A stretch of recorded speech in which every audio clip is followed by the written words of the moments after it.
Olá, alunos, boa noite. Dando sequência ao nosso estudo sobre planejamento nas nossas obras e na construção civil, vamos entender alguns processos em relação ao orçamento e material, que foi o último item que trabalhamos na última aula, tá? Então, para o plano de material, eu tenho que verificar nesse fluxograma, por exemplo, uma ideia de quanto eu tenho de estoque do meu produto. Produto entende-se por todos aqueles materiais que nós vamos estar utilizando na obra, ou seja, cimento, cal, ferragem, toda a parte de acabamento, se já for o caso de estivesse trabalhando na obra, tá? Desde o material básico ao material complementar, que é o que nós brincamos aí de perfumaria, tá? Então a gente verifica o plano de material analisando a quantidade do produto em estoque para possivelmente uma compra, como está categorizado aqui para nós no terceiro ponto, tá? O que a compra desse novo material, dessa nova matéria-prima, nós como gestores de obras, no caso, tem de nossa responsabilidade?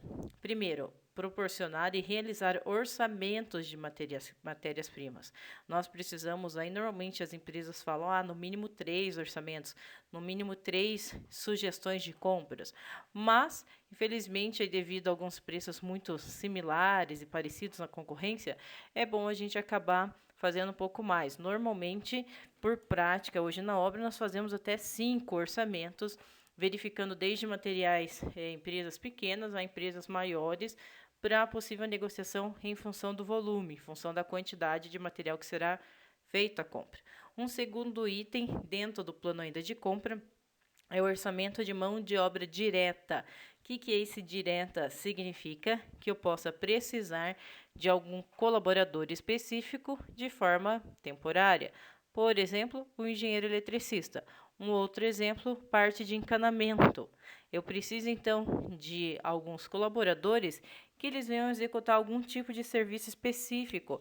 Por exemplo, que nós temos também quando eu vou fazer o cabeamento do prédio, eu coloco a questão de televisão, rádio, para a internet ou fibra ótica. Então, esse tipo de profissional, eles são específicos em um determinado ponto.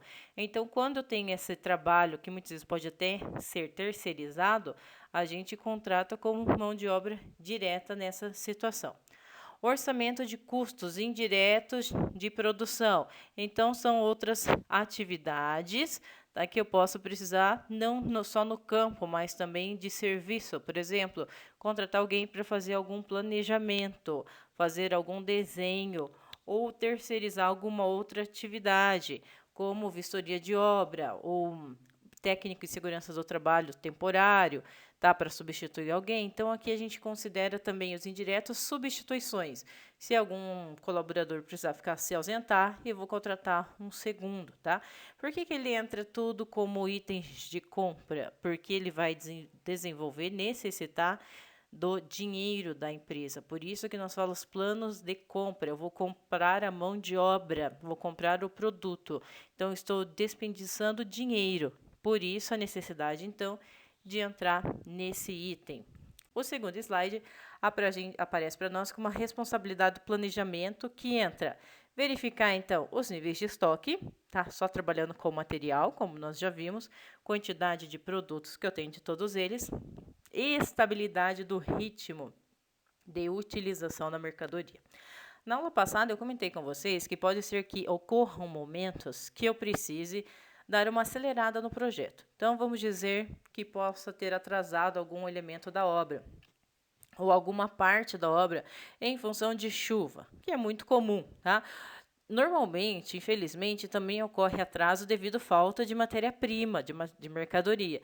Mas isso, pessoal, é um dos itens que nós temos que tomar cuidado e sempre prever numa obra para que esse tipo de situação não ocorra. Intempéries da natureza é um ato que o engenheiro não pode controlar. Nós não temos como ter o controle, mas ele deve estar incluso no nosso cronograma, que nós vamos ver mais na sequência. Então, no cronograma, quando eu vou estipular a data para o meu cliente de quando a obra será entregue, eu tenho que colocar uma porcentagem em cima das questões climáticas, por exemplo, tá?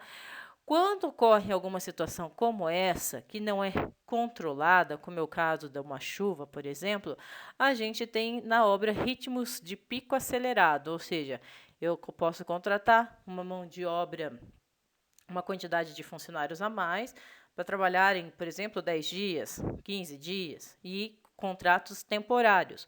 Como também eu posso sugerir para que aqueles meus funcionários daquele dia trabalhem, façam 1 hora extra por dia, mantendo, claro, a legislação e aquilo que a empresa estabelece, tá? Dentro das normas da CLT. Então, são situações que eu posso trabalhar com ela, acelerando o ritmo da empresa ou até minimizando esse ritmo, muitas vezes por solicitação do cliente. Por exemplo, a empresa faria a obra em 4 meses, mas o comprador ele teve uma questão financeira e ele não vai conseguir pagar a obra em 4 meses, ele vai pagar em 5. Então, muitas vezes a gente se depara com o cliente dizendo, dê uma desacelerada, pode segurar um pouco mais tempo fazendo as ações para que a gente possa ir pagar em 5 meses. Ocorre as duas situações, tá? Então, pode ser a necessidade de acelerar a obra, quanto minimizar, diminuir a quantidade aí de funcionários e tempo de produção. De produção, seja, quando a gente fala produção, aí a construção do edifício, da casa ou da obra que estiver em questão, tá? Investimento em imobilizado. O que significa isso? É um aumento da capacidade de trabalho e utilização de mercadorias. É uma análise quantitativa. Vamos dizer assim, eu vou pôr numa balança a capacidade de trabalho, ou seja, quanto de mão de obra eu tenho, quantos trabalhadores trabalhando 8 horas a semana, 5 dias a semana, e quanto esses estão usando em mercadoria e em produtos ali disponíveis. Então, eu posso fazer uma estimativa, ela tem que ser muito precisa e muito bem analisada para fazer esse balanço, tá?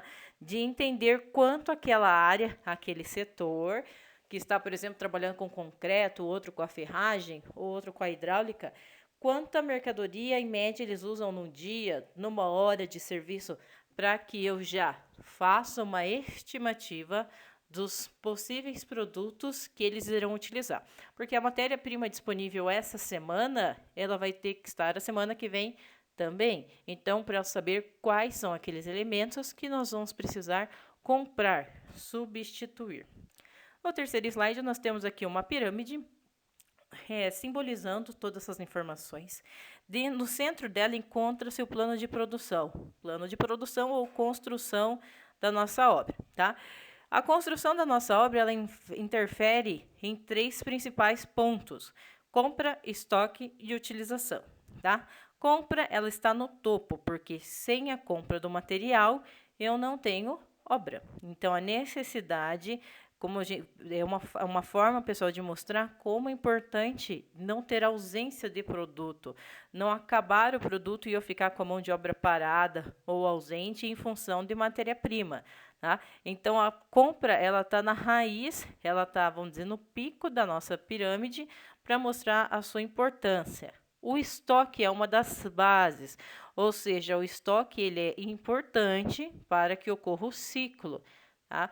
E o estoque, a gente pode trabalhar, desde, como eu falei para vocês nas aulas anteriores, 30%, 40%, 50%. Fica a critério do engenheiro e até da disponibilidade de verba, tá? Prestada aí pelo comprador. Mas o estoque, ele pode variar, ele vai variar. Temos que ficar cientes do que? Quando fazer as devidas compras. E na outra base está a utilização. A utilização é esse ritmo que eu acabei de comentar com vocês. Fazer o balanço de quantas pessoas eu tenho por hora, trabalhando 5 dias a semana, 8 horas por dia, quanto aquele setor, cada área está utilizando da matéria-prima. Então, essa pirâmide ela é fundamental para nós analisarmos em termos de quanto a matéria-prima eu preciso comprar e quanto está sendo utilizada. No quarto slide, nós temos uma observação geral que cita que o orçamento de compra representa a conversão do volume utilizado planejado com o volume previsto. Então, o que significa isso? Se a gente for por uma expressão matemática, significa que eu só posso comprar com base em 2 informações: o volume utilizado ou seja, o volume de materiais que nós estamos utilizando dia a dia com relação ao volume previsto, ou seja, aquilo que eu tenho em estoque, tá? Então, a gente volta na informação anterior. Eu só vou fazer compra conforme o tanto de material que eu uso, mais a soma daquilo que eu tenho em estoque. Por quê? Para não acontecer dois problemas, gente. Ou compra em excesso e o material estraga, ou chove, você perde material, tá? Ou você compra pouco demais e o material acaba e você fica pagando funcionário sem ter trabalho, tá? Em função da matéria-prima. Por isso, essa parte de orçamento de compra, anotem isso, ela é de suma importância, na área da engenharia civil, visto que, para que eu realize uma compra, eu preciso ter o controle dos elementos que estão saindo na obra e dos elementos que eu tenho guardado em estoque. Tá? O ponto de partida dessa situação, ele é um aspecto geral para todo nível de construção. Então, seja para você construir a sua casa, para uma casa maior, menor, um edifício, um shopping, um hospital, o que for. Essa informação, pessoal, ela é para qualquer tipo de obra. Na sequência, vocês vão ver um vídeo de um engenheiro trabalhando, citando alguns elementos que ocorrem e, infelizmente, algumas particularidades em relação a alguns erros de obra em função do orçamento, compra e estoque, ok? Aguardo vocês no fórum. Até lá, boa noite.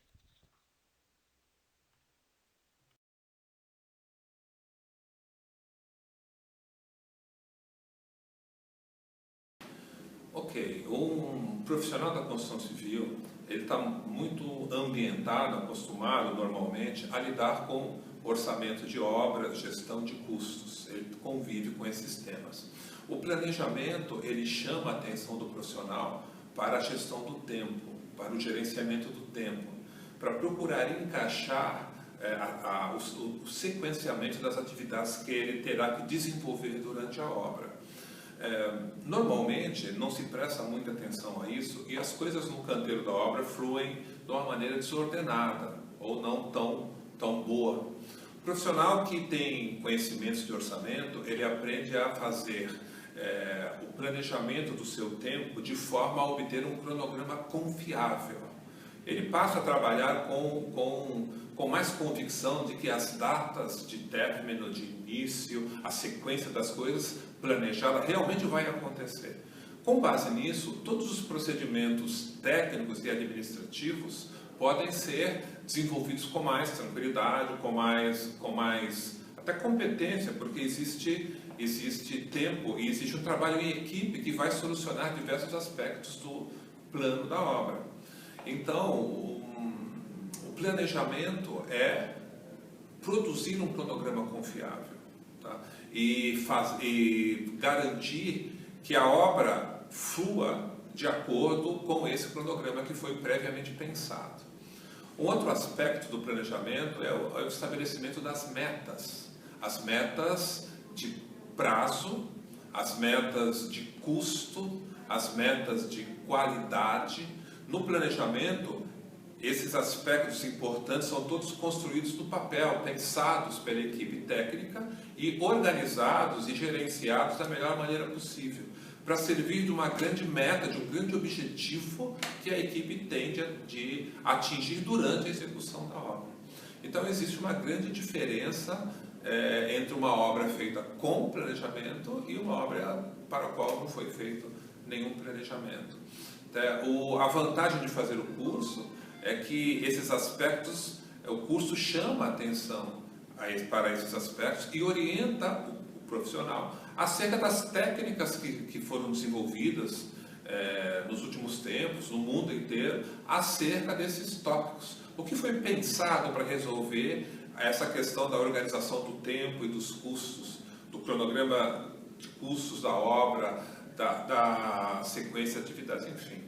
Tá? Então, o ganho do profissional é um incentivo a que ele se concentre e continue buscando mais conhecimentos para fazer com que a sua construtora trabalhe com grande produtividade, com um ótimo desempenho, e ele evolua como profissional conduzindo esses assuntos.